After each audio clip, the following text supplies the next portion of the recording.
تو اللہ تعالیٰ ان کی خدمات کو قبول فرمائے۔ تو آئیے حضرت کے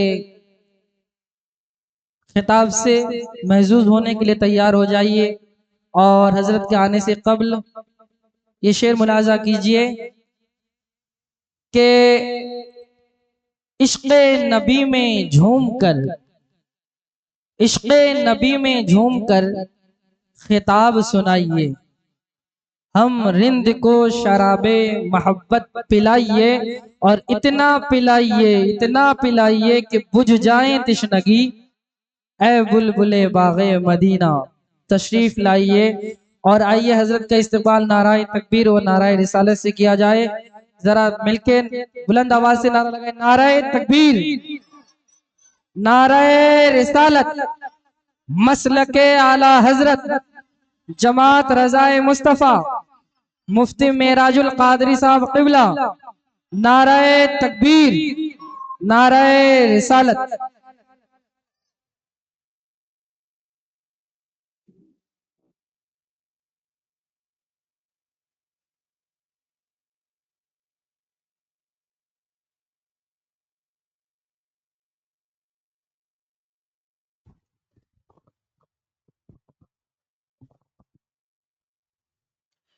السلام علیکم ورحمۃ اللہ وبرکاتہ۔ الحمد للہ وحدہ والصلاة والسلام علی من لا نبی بعدہ وعلی آلہ واصحابہ الذین اوفوا عہدہ، اما بعد فاعوذ باللہ من الشیطان الرجیم، بسم اللہ الرحمن الرحیم، وکلا وعد اللہ الحسنى، صدق اللہ العظیم وبلغنا رسولہ النبی الکریم، ونحن علی ذلک لمن الشاہدین والشاکرین، والحمد للہ رب العالمین۔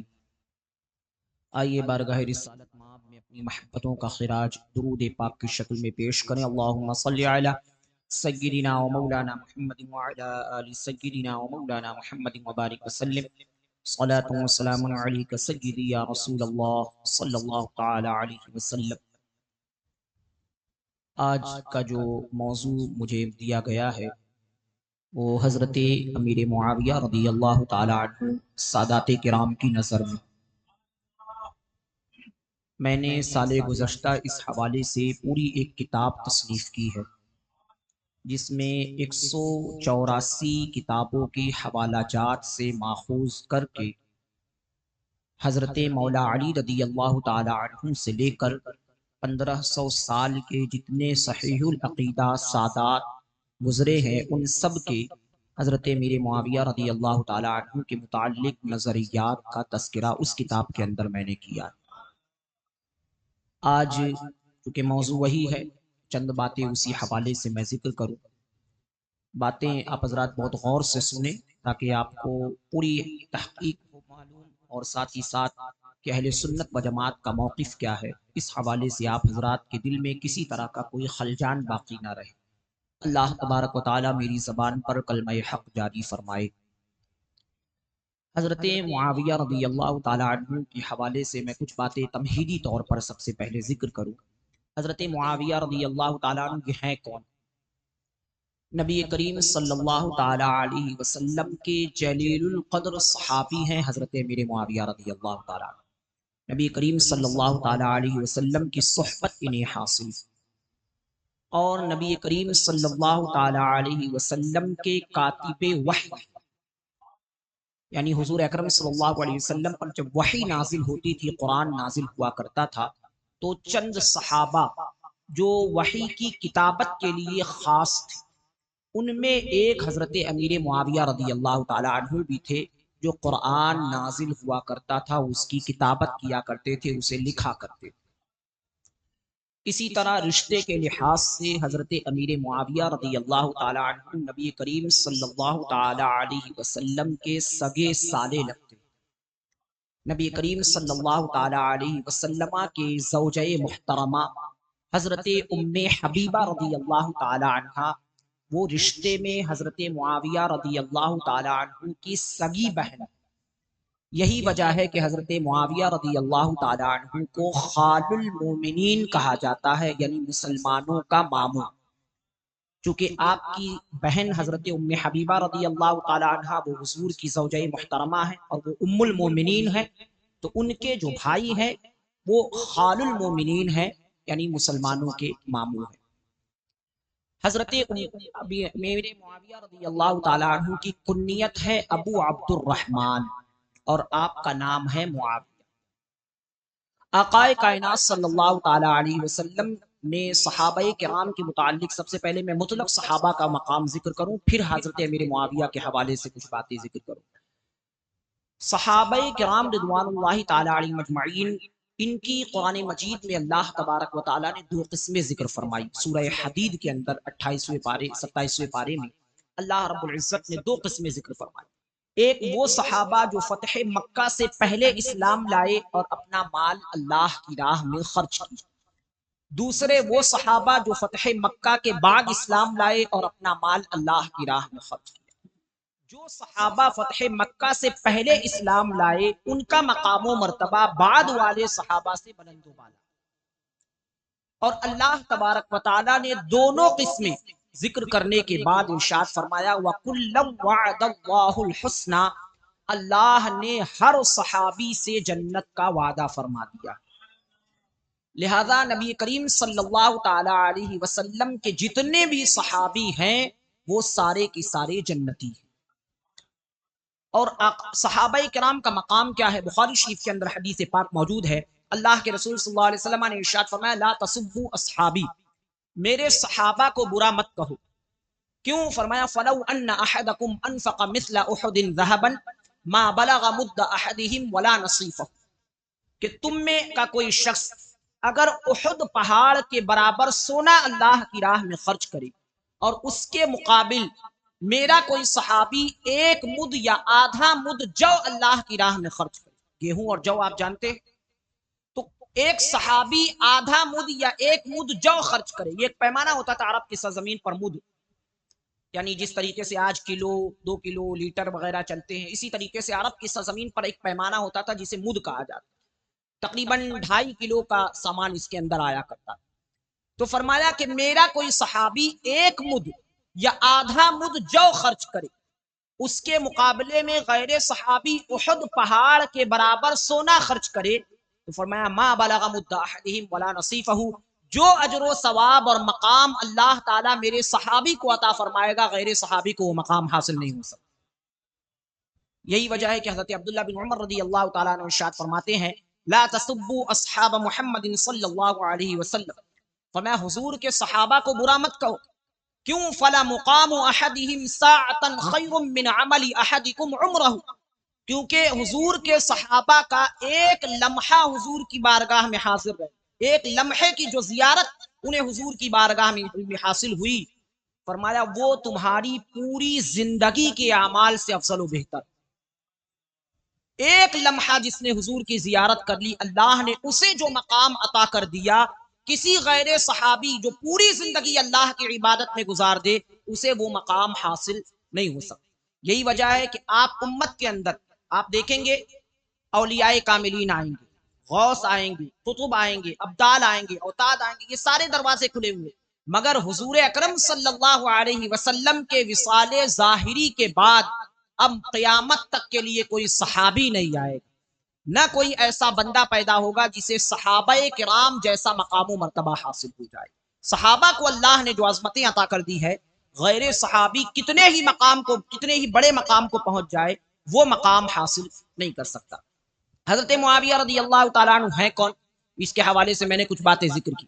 عقائد عالم صلی اللہ علیہ وسلم نے حضرت امیر معاویہ رضی اللہ تعالیٰ عنہ کے حوالے سے دعا فرمائی تھی اللہم اجعلہ ہادیا مہدیا، اے اللہ معاویہ کو ہدایت دینے والا، ہدایت یافتہ بنا، وحدہ وحد بہ، اور اس کے ذریعے لوگوں کو ہدایت عطا فرما اور اسے بھی ہدایت عطا فرما۔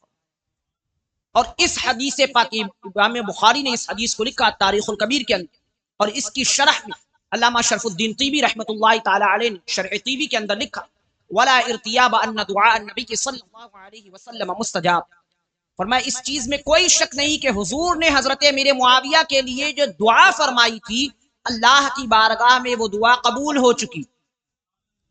فمن کان ھذا کیف یغتاب فی حقہ، فرمایا جس ذات کا مقام اتنا بلند و بالا ہو اس ذات کے بارے میں کیسے شک کیا جا سکتا۔ یہ ایک حدیث پاک کو میں نے آپ کے سامنے ذکر کی۔ اسی طریقے سے اللہ کے رسول صلی اللہ علیہ وسلم نے حضرت میرے معاویہ رضی اللہ تعالیٰ عنہ کے لیے دعا فرمائی تھی، اللہم علم معاویۃ الکتاب والحساب وقہ العذاب، اے اللہ معاویہ کو کتاب و حساب کا علم عطا فرما اور جہنم کے عذاب سے ان کی حفاظت فرما۔ کون دعا کر رہا ہے؟ رسول کریم صلی اللہ علیہ وسلم۔ کس کے لیے دعا کی جا رہی ہے؟ حضرت معاویہ رضی اللہ تعالیٰ عنہ کے۔ آج 1500 سال کے بعد کچھ ایسے بدبخت قسم کے افراد پیدا ہوئے جو صحابہ کرام رضوان اللہ تعالی علیہ مجمعین کے ایمان اور ان کے اعمال کا موازنہ کرنے لگے اور ان کا مقابلہ کر کے صحیح اور غلط کا فیصلہ کر۔ انہوں نے یہ کام کر دیا، یہ صحیح نہیں تھا، یہ کام کیا، یہ درست نہیں تھا، جبکہ قرآن و حدیث اس بات پر ناطق و شاہد ہیں کہ صحابہ کرام رضوان اللہ تعالی علیہ مجمعین ان سے اللہ راضی ہے، وہ اللہ سے راضی ہے۔ آپ قرآن مجید و فرقان حمید کی متعدد آیات اٹھا کر کے دیکھیں جہاں پر صحابہ کا ذکر ہے تو کیا فرمایا اللہ رب العزت نے؟ رضی اللہ عنہم ورضوا عنہ، اللہ ان صحابہ سے راضی ہے اور وہ صحابہ اللہ سے راضی۔ تو جس ذات سے اللہ راضی ہے، آج 1500 سال کے بعد کا مسلمان یہ کیسے فیصلہ کر سکتا ہے کہ ان کا فلاں عمل وہ قرآن و حدیث کے خلاف تھا یا فلاں عمل صحیح تھا اور فلاں عمل غلط تھا؟ وہ سارے صحابہ وہ جنتی ہیں۔ ہمارے لیے حکم شرعی یہ ہے کہ جب بھی صحابہ کرام کا ذکر کیا جائے تو ان کی تعریف و توصیف کی جائے، ان کے فضائل و مناقب و محاسن ذکر کیے جائیں اور ان کے جو آپسی مشاجرات ہیں ان میں کف لسان کیا جائے۔ ابھی میں آگے تفصیلات ذکر کروں گا۔ تو حضرت امیر معاویہ رضی اللہ تعالیٰ عنہ ہے کون؟ ان کے حوالے سے میں نے 2 حدیث پاک ذکر کی۔ حضرت نبی کریم صلی اللہ تعالیٰ علیہ وسلم کے ایک صحابی ہیں حضرت عوف بن مالک اشجعی رضی اللہ تعالیٰ عنہ، وہ فرماتے ہیں بینا انا راقد فی کنیسۃ یوحنا، یوحنا کے گرجا گھر میں میں سویا ہوا۔ ایک مقام ہے یوحنا، اس مقام پر ایک چرچ تھا، وہاں پر فرماتے ہیں میں اس چرچ کے اندر سویا ہوا تھا۔ سفر کے عالم میں تھے تو آدمی جانتے ہیں آپ کے سفر کے عالم میں آرام کے لیے جو مقام بھی مل جاتا ہے اس میں بندہ آرام کرنے کے لیے اقامت کر لیتا۔ تو کہتے ہیں میں اس چرچ میں سویا ہوا تھا، وہی یومئذ مسجد یصلی فیہا، اور جس دن یہ روایت بیان کر رہے ہیں حضرت عوف بن مالک فرماتے ہیں کہ آج وہ چرچ مسجد میں تبدیل ہو چکا ہے، آج اس میں نمازیں ادا کی جاتی ہیں۔ وہ گرجا گھر جو کسی زمانے میں عیسائیوں کا عبادت خانہ ہوا کرتا تھا آج وہ مسجد بن چکا ہے۔ فرماتے میں سویا ہوا تھا، اذا انتبہت من النوم، اچانک میری آنکھ کھلی، نیند سے بیدار ہوا، فاذا انا باسد یمشی بین یدی، کیا دیکھا؟ سامنے دیکھا ایک ببر شیر کھڑا ہوا، ایک ببر شیر سامنے کھڑا ہوا۔ حضرت عوف بن مالک فرماتے فوثبت الی صلاح، میں اپنے ہتھیار کی جانب بڑھا، یعنی سفر کے عالم میں جو بھی سامان ان کے پاس موجود تھا اپنی جان کی حفاظت کے لیے، کہتے اس کی جانب میں بڑھا کہ ایسا نہ ہو یہ مجھ پر حملہ کر دے۔ تو اس کے حملہ کرنے سے پہلے، چونکہ یہ حکم شرعی ہے کہ اگر کوئی موذی جانور ہو تو اس کے ایذا دینے سے پہلے اپنی جان کی حفاظت کا انتظام کیا جائے۔ تو فرماتے کہ بڑھا میں اپنے ہتھیار وغیرہ کی طرف، فقال الاسد مہ، شیر کو اللہ نے قوت گویائی عطا فرمائی۔ شیر نے کہا مہ، اے عوف ٹھہر جاؤ، رک جاؤ، میں تمہیں تکلیف پہنچانے نہیں آیا، انما ارسلت الیک برسالۃ لتبلغها، مجھے تمہارے پاس بھیجا گیا ہے ایک پیغام پہنچانے کے، ایک پیغام لے کر کے آیا، وہ پہنچانا۔ حضرت عوف بن مالک اشجعی فرماتے ہیں قلت من ارسلک، میں نے پوچھا تجھے کس نے بھیجا؟ تو کہہ رہا ہے کہ پیغام پہنچانے آیا ہوں۔ کس کا پیغام؟ کس نے بھیجا؟ قال اللہ ارسلنی الیک، تو شیر نے کہا اللہ تبارک و تعالی نے مجھے بھیجا، اللہ کی جانب سے پیغام لے کر آیا ہوں، اللہ نے بھیجا۔ کیوں؟ پیغام کیا ہے؟ لتبلغ معاویۃ السلام، تاکہ تم حضرت معاویہ رضی اللہ تعالی عنہ کو اللہ کا سلام پہنچا دو۔ آپ اندازہ لگائیں مقام کا، اللہ کی جانب سے جس ذات کو سلام پیش کیا جائے۔ آج ایسے بدبخت پیدا ہوئے ہیں جو ان کی ذات پر ہرزہ سرائی کرتے، طعن و تشنیع کرتے۔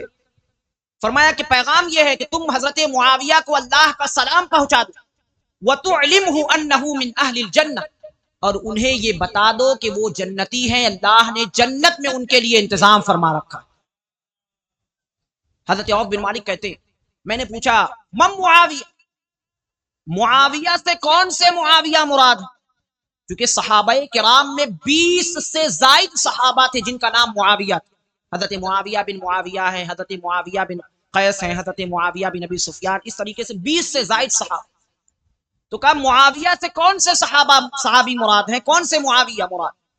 قال معاویہ بن ابی سفیان. تو شیر نے کہا حضرت ابو سفیان کے صاحبزادے حضرت معاویہ رضی اللہ تعالی عنہ، ان کی بارگاہ میں اللہ نے سلام پیغام بھیجا ہے. پیغام کیا ہے؟ سلامتی کا پیغام ہے کہ ان کو اللہ نے سلام بھیجا اور ان کے لیے جنت میں انتظامات کر رکھے. تو یہ حضرت میرے معاویہ رضی اللہ تعالی عنہ کا مقام و مرتبہ ہے. آقائے کائنات صلی اللہ علیہ وسلم حضرت ام حبیبہ رضی اللہ تعالی عنہ کے گھر میں جلوہ گر ہوئے. حضرت ام حبیبہ رضی اللہ تعالی عنہ کے ران پر حضرت امیر معاویہ رضی اللہ تعالی عنہ سر رکھ کر سو رہے، آرام کر رہے، کیونکہ یہ بہن تھی حضرت ام حبیبہ حضرت معاویہ، تو سر رکھ کر کے آرام کر رہے. حضرت اللہ کے رسول صلی اللہ علیہ وسلم نے حضرت ام حبیبہ رضی اللہ تعالی عنہ سے ارشاد فرمایا یا ام حبیبہ انی احب معاویہ. فرمایا اے ام حبیبہ میں معاویہ سے محبت کرتا ہوں. وَأُحِبُّ مَن يُحِبُّ معاویہ، اور جو معاویہ سے پیار کرتا ہے اس سے بھی میں پیار کرتا ہوں.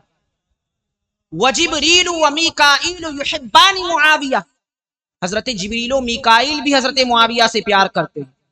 وَاللَّهُ أَشَدُّ حُبًّا لِمُعَاوِيَةٍ مِن جِبْرِيلَ وَمِيكَائِيلَ، اور اللہ تبارک و تعالی جبریل و میکائیل سے زیادہ معاویہ سے محبت فرماتا. تو جس سے فرشتے محبت کریں، اللہ کے رسول محبت فرمائے، خود اللہ رب العزت محبت فرمائے.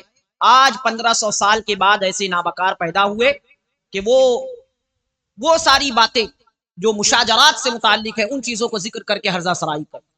تو یہ بات ذہن نشین رکھے کہ حضرت میری معاویہ رضی اللہ تعالیٰ عنہ صحابی ہیں اور بہت بڑا مقام و مرتبہ انہیں حاصل.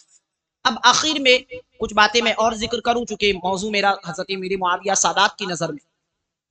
حضرت علی اور حضرت معاویہ رضی اللہ تعالیٰ عنہ کے مابین مشاجرات کیا ہوئی، جس چیز کو لے کر کے آج سب سے زیادہ گمراہ کیا جاتا ہے، سب سے زیادہ ورغلایا جاتا ہے. حضرت عثمان غنی رضی اللہ تعالیٰ عنہ کو ظلمن شہید کر دیا گیا تھا اس وقت میں جبکہ آپ خلیفہ وقت تھے، امیر المومنین تھے، یعنی آپ باضابطہ مسند خلافت پر جلوہ گر تھے. اور بلوائیوں نے بڑی بے دردی کے ساتھ روزے کے عالم میں حضرت عثمان غنی کو شہید کر دیا تھا ان کے گھر میں جا. تو جس وقت حضرت عثمان غنی رضی اللہ تعالیٰ عنہ کو شہید کر دیا گیا تو اب حضرت صحابہ کرام رضوان اللہ تعالی علیہ مجمعین کے مابین دو گروہ پیدا ہوئے، یعنی دو گروہ آپس میں تقسیم ہوئے. بعض صحابہ وہ تھے جو حضرت عثمان غنی رضی اللہ تعالی عنہ کے قصاص کا مطالبہ کر رہے، جیسے حضرت عثمان غنی کے صاحبزادے حضرت ابان بن عثمان، حضرت طلحہ، حضرت زبیر، حضرت ام المومنین عائشہ صدیقہ رضی اللہ تعالیٰ. ان سب کا یہ کہنا تھا کہ خلیفہ وقت کو خلافت کے زمانے میں جس وقت کے وہ خلیفہ تھے ان کو شہید کر دیا گیا تو ان کے قاتلوں سے بدلہ لیا جائے، قصاص لیا جائے. کیونکہ قرآن مجید و فرقان حمید میں عام مومن کے لیے حکم یہ ہے کتب علیکم القصاص فی القتل، اگر کسی عام مومن کو بھی قتل کر دیا گیا بغیر کسی خطا کے، بغیر کسی قصور کے، تو اللہ فرماتا ہے تم پر قصاص فرض ہے.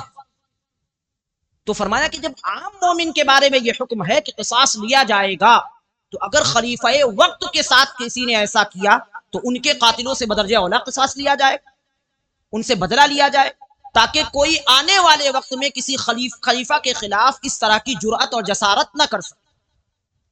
یہ ایک بات صحابہ کرام کا موقف تھا. اور یہ میں نے ایسا بیان کیا کہ یہ ایسا نہیں تھا کہ ذاتی معاملات کی بنیاد پر یہ گئی، سارے قرآن و حدیث سے دلائل دے رہے تھے، یہ اجتہاد کر رہے تھے، قرآن کی آیتیں احادیث طیبہ پیش کر رہے تھے کہ قرآن میں یہ حکم ہے، حدیث میں یہ حکم ہے، لہذا قصاص لیا جانا تھا. حضرت مولا علی رضی اللہ تعالی عنہ انکار نہیں فرما رہے تھے کہ میں بدلہ نہیں لوں گا. حضرت مولا علی رضی اللہ تعالیٰ عنہ فرما رہے تھے کہ استحکام خلافت ہو جائے، کیونکہ فتنے بہت زیادہ پھیل چکے ہیں، تو اب میری حکومت اور میری خلافت اتنی مضبوط نہیں کہ میں ان قاتلوں کا پتہ لگاؤں اور بدلہ لوں. پہلے آپ حضرات بیعت کر لیں میرے ہاتھ پر اور میری خلافت تھوڑی مضبوط ہو جائے، استحکام ہو جائے، اس کے بعد میں قاتلوں کا پتہ لگاؤں گا، پھر میں بدلہ لے لوں گا۔ تو ایک جانب سے اجتہاد، حضرت مولا علی بھی قرآن و حدیث سے ہی دلائل پیش کر رہے، والفتنۃ اشد من القتل، حضرت مولا علی فرماتے کہ فتنہ یہ قتل سے زیادہ سخت گناہ۔ تو اس وقت چونکہ فتنے بہت زیادہ ہو چکے ہیں، تو اب پہلے ان فتنوں پر قابو پانا یہ ضروری ہے، قاتلوں سے بدلہ لینا یہ بات کا معاملہ۔ تو اب استحکام خلافت ہو جائے، اس کے بعد پتہ لگایا جائے گا، پھر بدلہ لیا۔ یہ دونوں جانب سے اجتہاد تھا، یہ دونوں حضرات صحابہ ادھر سے بھی تھے ادھر سے بھی، دونوں حضرات مجتہد تھے، قرآن و حدیث سے اجتہاد کر رہے تھے، دلیل پیش کر رہے تھے، اپنی رائے قائم کر رہے تھے۔ اور حدیث پاک میں اللہ کے رسول صلی اللہ علیہ وسلم نے ارشاد فرمایا، اذا اصاب المجتہد فلہ اجران وان اخطأ فلہ اجر۔ اگر کوئی مجتہد قرآن و حدیث سے کوئی مسئلہ بیان کرے اور اس کا جو بیان کردہ جو اس کا مسئلہ ہے، جو اس کی رائے ہے، وہ صحیح ہو، تو اللہ کی جانب سے اسے 2 اجر و ثواب عطا کیے جاتے۔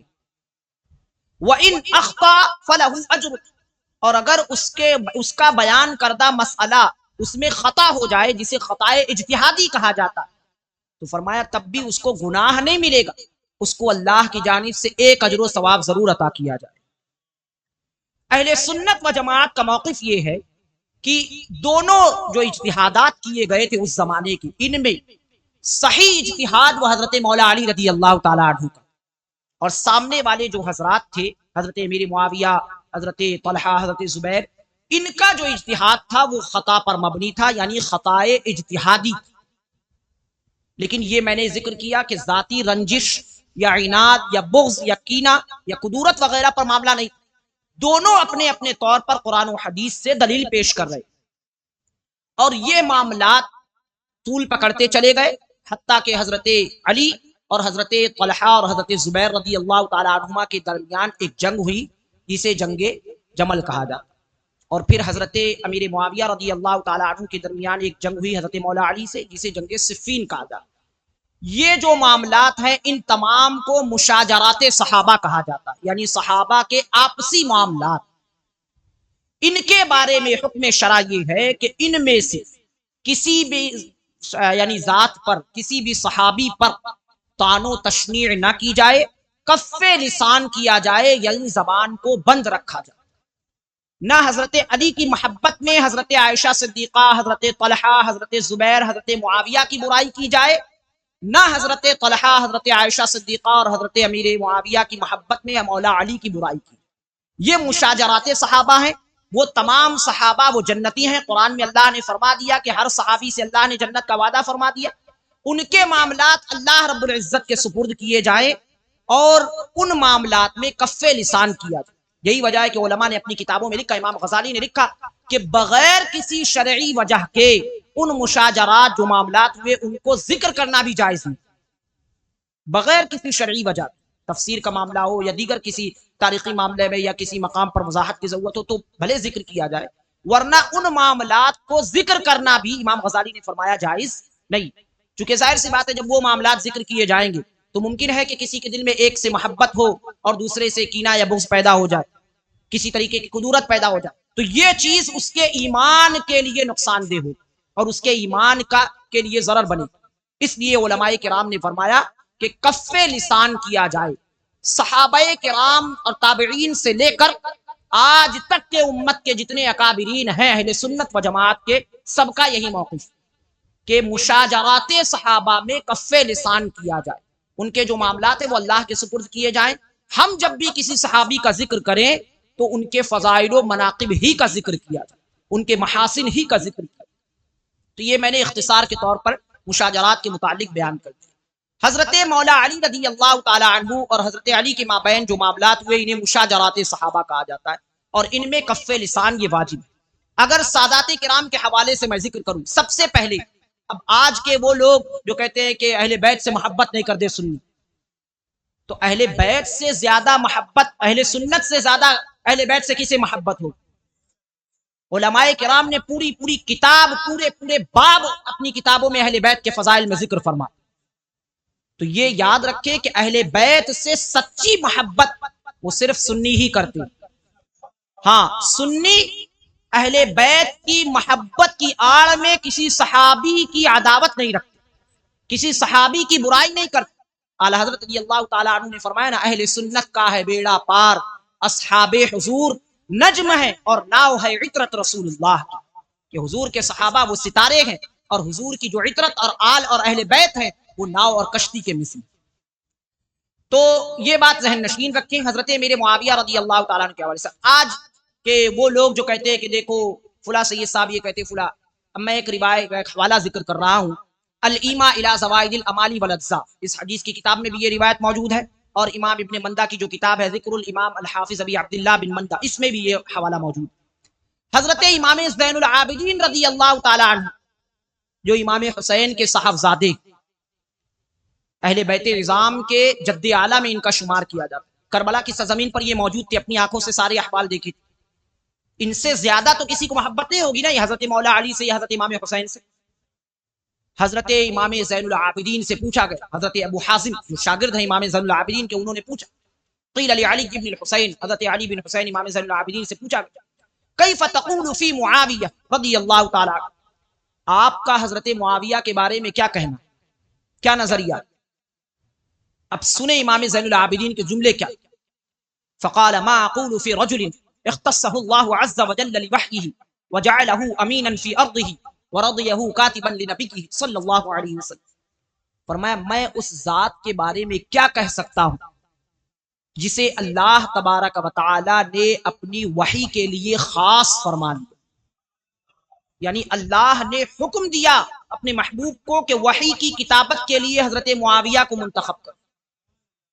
تو فرمایا میں اس ذات کے متعلق کیا کہہ سکتا ہوں، اختصہ اللہ عز وجل لوحی، جسے اللہ نے اپنی وحی کے لیے خاص کر، وجعلہ امیناً فی ارضہ، اور جسے اللہ نے اپنی زمین کا امین بنایا، ورضیہ کاتبا لنبیہ، اور جسے اللہ نے اپنے نبی کے کاتب کے طور پر پسند فرمایا، یعنی کاتب وحی ہے، وہ حضور اکرم صلی اللہ علیہ وسلم پر جو وحی نازل ہوتی تھی وہ بھی لکھتے تھے، اس کے علاوہ نبی کریم صلی اللہ علیہ وسلم جو خطوط دوسرے لوگوں کو لکھا کرتے تھے وہ خطوط بھی حضرت معاویہ لکھا کرتے، مخصوص کاتبین وحی میں حضرت میرے معاویہ شامل۔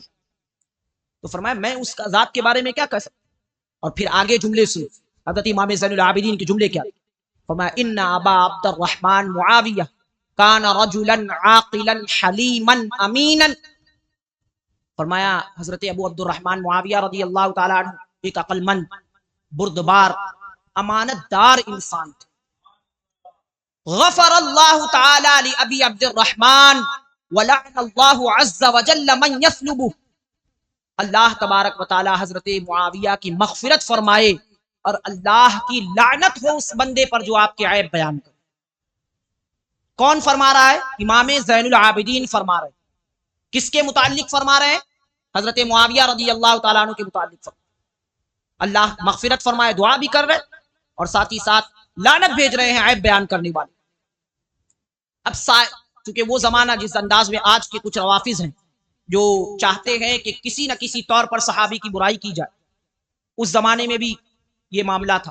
تو کچھ ایسے افراد انہوں نے پوچھا یا ابن رسول اللہ قد کان بینہ و بین جدک ما کان، کہ حضور آپ کے دادا حضرت علی اور حضرت معاویہ رضی اللہ تعالی عنہ کے مابین کچھ معاملات ہوئے، کچھ مشاجرات ہوئے، آپ کے یہ جاننے کے بعد یہ چیزیں ذکر کر رہے ہیں۔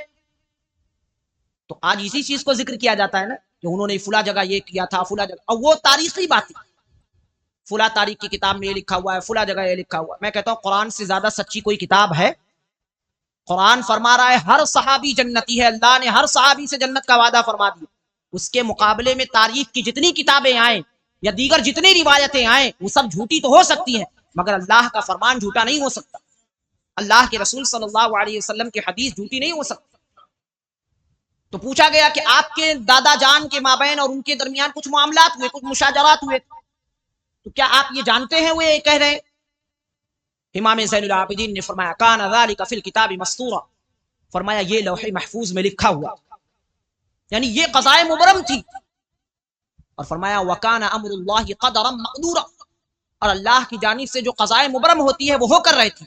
اگر قضاء معلق کا معاملہ ہوتا تو اللہ کے رسول دعا فرما دیتے پہلے ہی کہ جو آنے والے جو معاملات ہیں، آنے والی جو مشاجرات ہونے والے تھے وہ ٹل جاتے، لیکن یہ قضائے مبرم تھی، ہونی ہی تھی اللہ کی جانب سے، اس لیے یہ سارے معاملات ہوئے۔ فرمایا وَلَا تَقُولُوا فِيهِ إِلَّا خَيْرًا، لیکن تم جب حضرت معاویہ کا ذکر کرو تو صرف اچھائی اور بھلائی کے ساتھ ہی تذکرہ کیا کرو۔ یہ امام زین العابدین ہیں، سیدوں کے جد اعلیٰ، ان کا نظریہ کیا ہے حضرت معاویہ کے حوالے سے کہ جب بھی ذکر کیا جائے تو بھلائی کے ساتھ ہی ذکر کیا جائے۔ اسی طریقے سے انہی کے صاحبزادے ہیں حضرت امام محمد باقر رضی اللہ تعالی عنہ۔ امام محمد باقر فرماتے ہیں ان الحسن والحسین کانا یقبلان جوائز معاویہ، حضرت معاویہ رضی اللہ تعالیٰ عنہ کی جانب سے جو تحفے، تحائف، انعامات حضرت حسنین کریمین کی بارگاہ میں پیش کیے جاتے تھے تو یہ حضرات قبول کرتے تھے بغیر کسی انکار کے۔ امام حسن، امام حسین، یہ دونوں حضرات حضرت معاویہ رضی اللہ تعالیٰ عنہ کی جانب سے دیے جانے والے تحفے قبول فرماتے۔ تو اگر کوئی معاملہ ہوتا تو کیا بندہ کسی دشمن سے، کسی عداوت رکھنے والے سے تحفے قبول کرتا ہے؟ تو اس کا مطلب یہ تھا کہ یہ حضرات حضرت معاویہ کا ادب کرتے اور حضرت معاویہ رضی اللہ تعالیٰ عنہ کی نسبت صحابیت کی بنیاد پر ان سے محبت فرمایا کرتے۔ اسی طریقے سے میں تفصیلات ذکر کرنے کا وقت نہیں، جلدی جلدی کچھ اور اہم حوالہ جات ذکر کر دوں۔ غوث اعظم رضی اللہ تعالیٰ، اب آج جتنے سادات کہلانے والے ہیں اکثر اولاد غوث اعظم اور جیلانی لکھا کرتے۔ غوث اعظم کا عقیدہ کیا ہے؟ سرکار غوث اعظم رضی اللہ تعالیٰ عنہ نے اپنی کتاب الغنیہ لطالب طریق الحق کے اندر، اور دوسری جو کتاب ہے اصول الدین غوث اعظم رضی اللہ تعالیٰ عنہ کی، اس کتاب کے اندر بھی اس چیز کو لکھا۔ فرمایا واتفق اہل السنت علی وجوب الکف عما شجر بینہم، فرمایا اہل سنت کا اجماع اور اتفاق ہے اس بات پر کہ صحابہ کے جو آپسی مشاجرات ہیں ان میں کف لسان واجب، یعنی زبان کو بند رکھنا، نہ ایک کی جانب سے دوسرے کو برا کہا جائے، نہ دوسرے کو جانب سے پہلے کو برا کہا۔ والامساک عن مساویہم، اب آج وہ طاہر القادری جیسے چند افراد بدبخت قسم کے وہ کھڑے ہو گئے کہ انہوں نے کف لسان کا مطلب ہی بدل دیا۔ وہ کہتے کف لسان کا مطلب یہ ہے کہ حضرت معاویہ کے فضائل ذکر نہ کرو، مناقب ذکر نہ کرو، ان کے نام پر عرس مت مناؤ، انہیں یہی تکلیف ہو گئی۔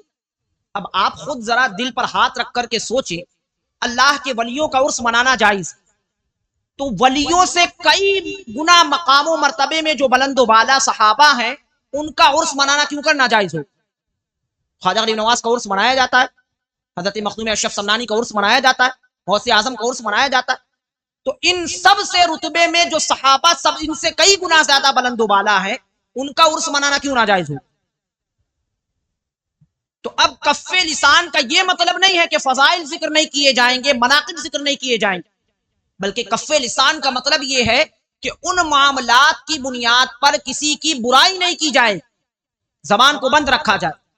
غوث اعظم فرماتے والامساک عن مساویہم، واجب ہے کہ ان کی برائیوں سے باز رہا جائے، ان کی برائیوں سے اپنی زبان کو بند رکھا جائے۔ وَإِظْهَارِ فَضَائِلِهِمْ وَمَحَاسِنِهِمْ، اور فرماتے غوث اعظم ان کے فضائل و محاسن کو ظاہر کرنا یہ بھی واجب ہے۔ صحابی جس صحابی کا بھی ذکر ہو، ان کے فضائل، ان کے محاسن، ان کے مناقب جو حدیث میں ذکر کیے گئے ان کو ظاہر کرنا یہ واجب ہے۔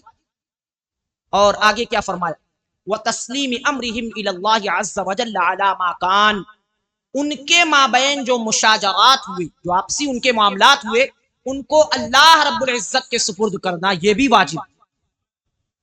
آج کے زمانے کا کوئی بندہ فیصلہ نہیں کر سکتا کہ فلاں نے غلط کر دیا، فلاں نے صحیح کیا۔ ہمارا ایمان کہاں ہے؟ ہماری زبانیں اس قابل ہیں کہ صحابہ کے درمیان فیصلہ کر سکے؟ تو فرمایا کہ واجب ہے کہ ان کے معاملات اللہ کے سپرد کیے جائیں، اللہ رب العزت قیامت کے دن جیسا بھی ہوگا معاملہ فیصلہ فرمائے۔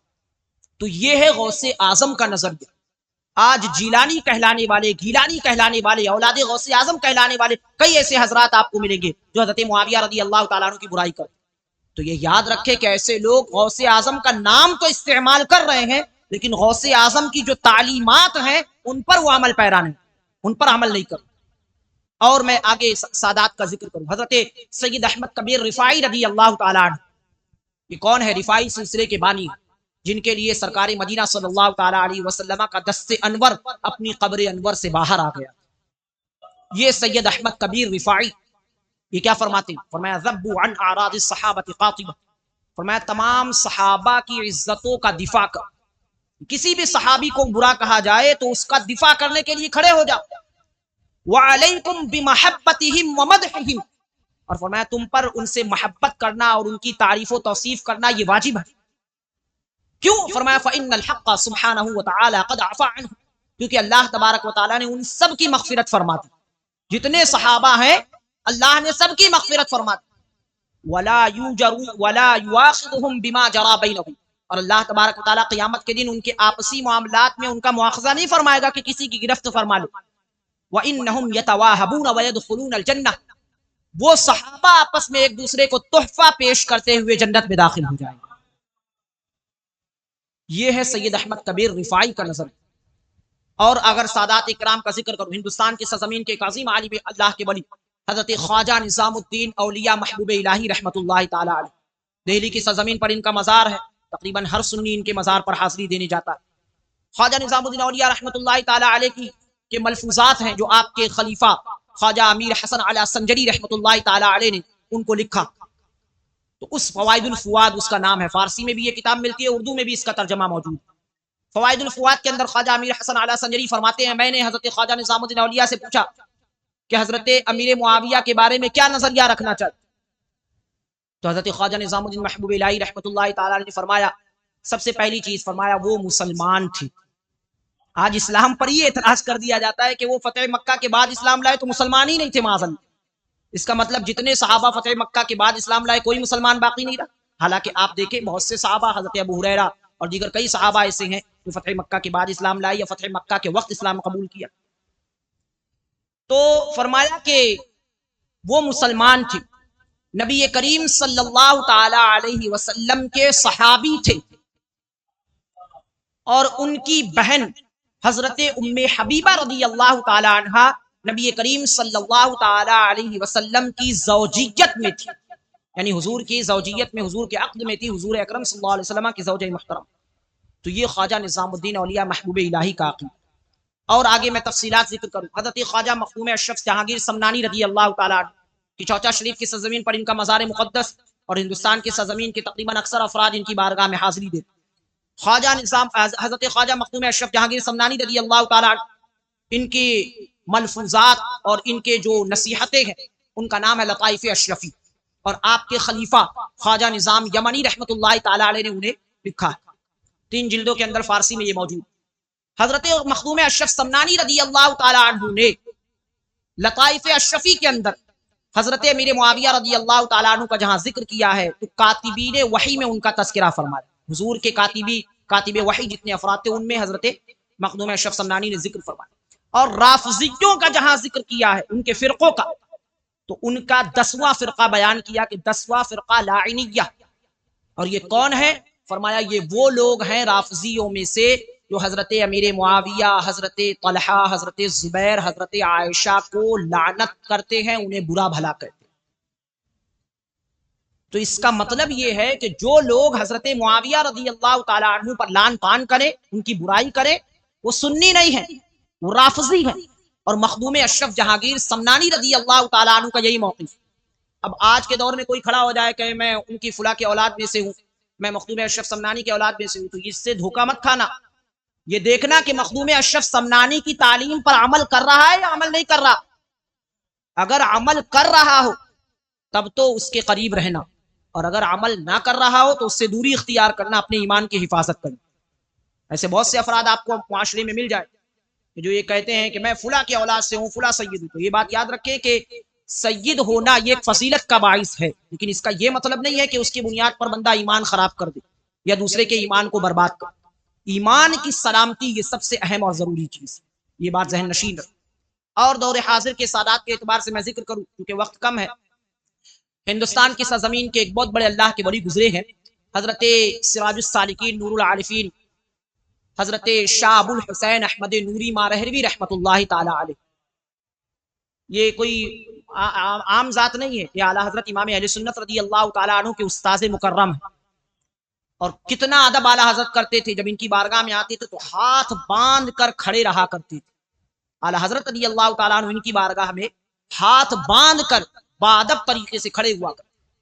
اور باضابطہ ان کے شان میں اعلیٰ حضرت علی اللہ تعالیٰ عنہ نے کئی منقبتیں لکھی. آپ نے سنا ہوگا ماہ سیما ہے احمد نوری، مہر جلوہ ہے احمد نوری، اور اس طریقے سے پورے قصیدہ لکھا، اور وہ قصیدہ کم سے کم 50 اشعار پر مشتمل.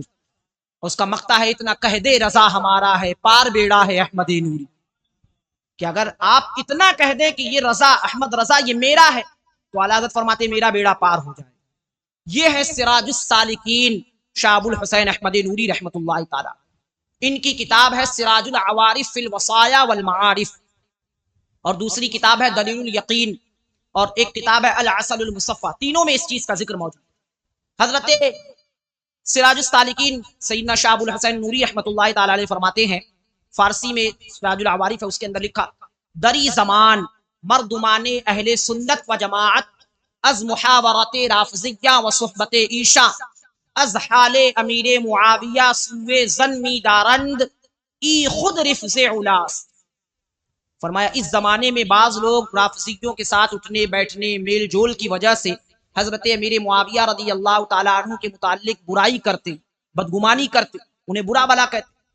فرمایا یہ خود کھلا ہوا رفض، یعنی یہ رافضی ہونا ہے اگر کوئی حضرت معاویہ کی گستاخی کرے. تو فرمایا یہ عقیدہ ہے حضرت سراج السالکین کا. اسی طریقے سے دوسری کتاب کے اندر فرمایا کہ جو حضرت معاویہ رضی اللہ تعالیٰ عنہ پر لان تان کرتا ہے وہ گویا کہ اپنا دین اور اپنی آخرت برباد کر رہا ہے. یہ ہے ان کا عقیدہ سید. اسی طریقے سے اور آگے میں حالات ذکر کروں. ایک بزرگ ہیں حضرت سید باقر علی شاہ بخاری جیلانی رحمۃ اللہ تعالی علیہ، یہ سرکار غوث اعظم کی نسل میں سے. ان کا ایک واقعہ انہوں نے اپنی آپ بیتی بیان کی. وہ فرماتے کہ ایک دن میں ایک آدمی سے بات کر رہا تھا، میں اختصار کروں چونکہ واقعہ وہ تفصیلی ہے، میں خلاصہ اس کا ذکر کروں. تو فرماتے ایک دن بات کر رہا تھا ایک آدمی سے، اچانک میری زبان سے جملہ نکل گیا کہ حضرت امیر معاویہ نے زیادتی کی. حضرت مولا علی کے مابین جو معاملات ہوئے تھے اس چیز کا ذکر ہو رہا تھا، تو کہا زیادتی کی. یہ جملہ صرف نکل گیا. حضرت سید باقر علی شاہ رحمۃ اللہ تعالی علیہ فرماتے ہیں میرا سارا روحانی فیض بند ہو گیا. یہ جملہ نکلنا تھا کہ سارا روحانی فیض بند ہو گئے، دعائیں قبول نہیں ہو رہی. حالانکہ یہ اپنے زمانے کے سید بھی تھے، پیر بھی تھے، اور ایک عظیم خانقاہ سے تعلق رکھنے والے. فرماتے سارا روحانی فیض بند ہو گیا. رات میں جب سویا پریشانی کے عالم میں دن گزرا، رات میں کیا دیکھا، اپنی بیٹھک میں موجود کسی نے دروازہ کھٹکھٹایا. جا کر کے دروازہ کھولا، دیکھا تو قائد عالم صلی اللہ علیہ وسلم جلوہ گر. نبی کریم صلی اللہ علیہ وسلم کے دائیں جانب حضرت مولا علی ہیں اور بائیں جانب حضرت معاویہ رضی اللہ تعالیٰ عنہ کھڑے. تینوں حضرات. اللہ کے رسول صلی اللہ علیہ وسلم، حضرت معاویہ، دونوں حضرات خاموش. حضرت مولا علی نے آگے بڑھ کر کے کہا معاملہ میرا معاویہ کا تھا، تم کون ہوتے ہو دخل دینے والے؟ تمہیں دخل دینے کا حق کس نے دیا؟ 3 مرتبہ مولا علی نے یہ جملے ارشاد فرمائے. میں نے معافی مانگی، حضور معاف فرمائے، غلطی سے میری زبان سے نکل گیا.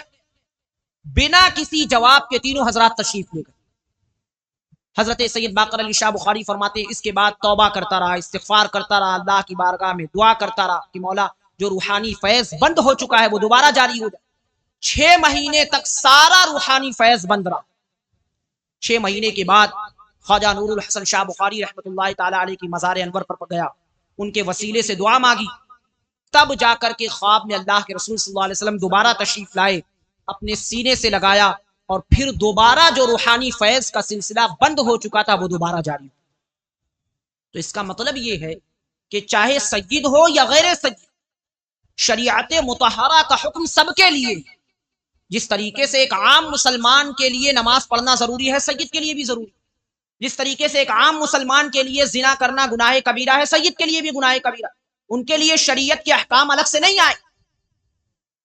ہاں ان کے فضائل و مناقب ہیں، چونکہ انہیں نسبت رسالت حاصل ہے، اس بنیاد پر ان کے فضائل ہیں، تو یقیناً ان کا ادب و احترام، ان کی تعظیم لازم ہے. مگر اس کا یہ مطلب نہیں ہے کہ اس بنیاد پر بندہ ایمان ہی خراب کر دے، یا دوسروں کے ایمان سے کھلواڑ کرنے لگ جائے، یا صحابی کی برائی کرنے لگ جائے. یہ حق کسی کو حاصل نہیں، چاہے سید ہو یا غیر سید. جس طریقے سے ایک عام مسلمان پر صحابہ کی تعظیم لازم ہے، اسی طرح سید سادات کرام پر بھی صحابہ کی تعظیم لازم. تو یہ میں نے چند حوالہ جات آپ کے سامنے ذکر کیے، چونکہ وقت ہو چکا ہے. میں نے اپنی اس کتاب کے اندر حضرت میرے معاویہ سادات کی نظر میں جو میں نے بتایا کہ سال گزشتہ وہ کتاب آئی ہے، تو اس میں میں نے تقریباً حضرت مولا علی سے لے کر کے اب تک کے جتنے صحیح العقیدہ سادات ہیں سب کے نظریات کا میں نے اس میں ذکر کیا ہے. تو وہ کتاب بھی آپ حضرات حاصل کریں اور اس کو پڑھیں، اور چاہیں تو بطور تحفہ اپنے دوستوں میں بھی اس کو تقسیم کریں. آخر میں ایک بات میں ذکر کروں، حضرت امیر معاویہ رضی اللہ تعالیٰ عنہ کی ذات دور حاضر میں سنی اور شیعہ کے درمیان ایک معیار اور کسوٹی ہے حضرت معاویہ کی ذات. آج کے زمانے بھی اگر یہ معلوم کرنا ہو کہ بندہ سنی ہے یا رافضی ہے تو اس کے سامنے حضرت معاویہ کا ذکر کرو. اگر وہ حضور حضرت معاویہ رضی اللہ تعالیٰ عنہ سے محبت کرتا، ان کی تعریف و توصیف کرے، فضائل بیان کرے، مناقب ذکر کرے، تب تو سمجھ لو کہ بندہ سنی. اور اگر اس کا چہرہ بگڑ جائے اور وہ برائی کرنے پر اتر جائے تو سمجھ لینا کہ بندہ رافضی. اور یہ میں اپنی جانب سے نہیں کہہ رہا ہوں، یہ باضابطہ امت کے اکابرین کا متفقہ نظریہ. امام قاضی ابو بکر بن عبد الجلیل قیروانی رحمۃ اللہ تعالی علیہ 5ویں صدی کے ایک بزرگ گزرے، ان کی ایک کتاب ہے التسدید فی شرح التمہید. اس میں انہوں نے اس چیز کو ذکر کیا ہے کیونکہ ان کے زمانے میں رافضیت بڑے عروج پر تھی، تو اس میں انہوں نے ذکر کیا ہے علامت اہل السنت محبت معاویہ. فرمایا سنی ہونے کی پہچان اور علامت یہ ہے کہ بندہ حضرت معاویہ سے محبت کرتا. اور امام اب آج کوئی اگر کوئی حضرت معاویہ کی برائی کرتا ہے تو اب سنی علماء یہ کہتے ہیں کہ بندہ رافضی ہو چکا ہے یا رافضیوں کی صحبت اختیار کر چکا ہے. بعض لوگ اس پر بڑا واویلا مچاتے ہیں کہ حضرت وہ تو کالا لباس نہیں پہنتا، وہ تو ماتم نہیں کرتا، وہ تو غوث اعظم کا نام لیتا ہے، فاتحہ کرتا، 11ویں کرتا ہے، چھٹی کرتا ہے، پھر رافضی کیسے کہہ دیا. تو یہ بات یاد رکھیں کہ صحابہ کرام کی عداوت اور ان کا برائی کے ساتھ ذکر کرنا یہی رافضیت. اگرچہ بندہ ماتم نہ کرے وہ تو ٹھیک ہے، ایک بر صغیر کے اندر وہ ایک معیار اور پہچان اور علامت ہے ان چیزوں کی، لیکن یہ بات یاد رکھیں کہ صحابہ کا ذکر برائی سے کرنا یہ رافضیت ہے. اور یہ میں اپنی جانب سے نہیں کہہ رہا ہوں، یہ امام احمد بن حنبل کا فتویٰ. امام احمد بن حنبل رضی اللہ تعالی عنہ، آپ اٹھائے طبقات الحنابلہ، اس کے اندر امام احمد بن حنبل فرماتے ہیں من سب اصحاب رسول اللہ صلی اللہ علیہ وسلم، جو شخص صحابہ کرام کی گستاخی کرے، صحابہ کرام کو برا کرے، او احد منہم، یا تمام صحابہ کو برا نہ کہے، کسی ایک صحابی کی برائی کرے. جس طریقے سے آج کے زمانے میں کچھ ایسے ناہنجار ہیں وہ کہتے ہیں ہم تمام صحابہ کو مانتے ہیں، حضرت معاویہ کو نہیں مانتے، تو وہ صرف حضرت معاویہ کو نہ ماننے کی بنیاد پر جہنم میں جائے. تو حضرت امام احمد بن حنبل فرماتے ہیں کہ جو شخص تمام صحابہ کی برائی کرے، گستاخی کرے، یا کسی ایک صحابی، او طعن علیہم، یا کسی صحابی پر طعن کرے، او عرض بعیبہم، یا کسی صحابی کے عیب بیان کرے، او عاب احد منہم، یا کسی صحابی کو عیب لگائے کہ انہوں نے فلاں کام صحیح نہیں کیا تھا، فلاں کام غلط کر دیا، یا فلاں چیز صحیح نہیں کی، فرمایا فہو مبتدع رافضی خبیث. امام احمد بن حنبل فرماتے ہیں ایسا بندہ بد مذہب ہے، خبیث قسم کا رافضی. لا يقبل اللہ منہ یوم القیامت صرفا ولا عدلا، اللہ تعالیٰ قیامت کے دن نہ اس کا کوئی فرض قبول فرمائے گا نہ کوئی نفل قبول فرمائے گا. یہ امام ہے. اور امام احمد بن حنبل کون ہے؟ ان سے زیادہ تو اہل بیت سے کس کو محبت ہوگی؟ مجنون اہل بیت کہا جاتا ہے. اہل بیت کی محبت میں جو بندہ پاگل تھا وہ لقب ان کا ہے مجنون اہل بیت.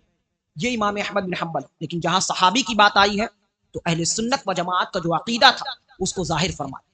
اور یہ بات ذہن نشین رکھے، بہت سے لوگ اس چیز میں یعنی دور حاضر میں گمراہ ہوتے چلے جا رہے ہیں کہ ہم تو اہل بیت کا نام لیتے ہیں، اہل بیت ہمیں بچا لیں گے.